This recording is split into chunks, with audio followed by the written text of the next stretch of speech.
Now today, 2 of homecomings for the USS Dwight D. Eisenhower Strike Group returning from the war on terrorism. This was the scene today at Naval Air Station Oceana and Chambers Field. That's where several Airwings roared back into town after some 7 months overseas, primarily conducting combat operations over Iraq and Afghanistan. 13 News military reporter Mike Gooding is live in the newsroom with more on today's Happy Homecomings. Well, Regina, you know it's always a beautiful sight, and today was no exception as the airplanes roared in to sight and long-lost families were reunited. Go get him, boy!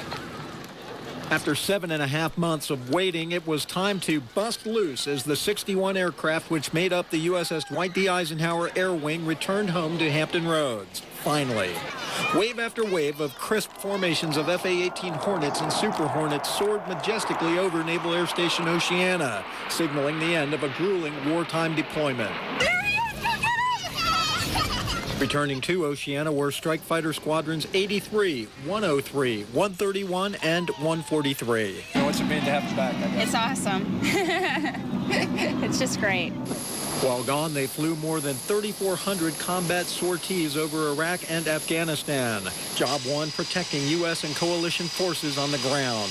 Trying to provide security and stability to a region that really doesn't know security and stability. It's just not in their dictionary. Pretty much every day out there, especially in Afghanistan, the guys were getting shot at down there, so we're able to use our training and now our weapon systems, and it was pretty good to be able to do some good work to help them out.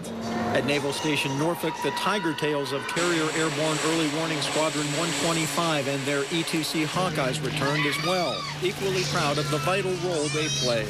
We went to several different geographic regions and were able to support them and do the very best we could, and I think we did an outstanding job. And it wasn't just Iraq and Afghanistan. In January, Airwing 7 provided cover as a U.S. gunship struck suspected al-Qaeda targets in Somalia. And in March, when Iran captured British Royal Navy sailors and Marines, the carrier and aircraft conducted show-of-force operations off the Iranian coastline. Reporting live in the newsroom, Mike Gooding, 13 News. And tomorrow, the carrier Eisenhower will return to Naval Station Norfolk. More than 6,000 sailors of the strike group were deployed in October. It's the longest carrier deployment since 2003.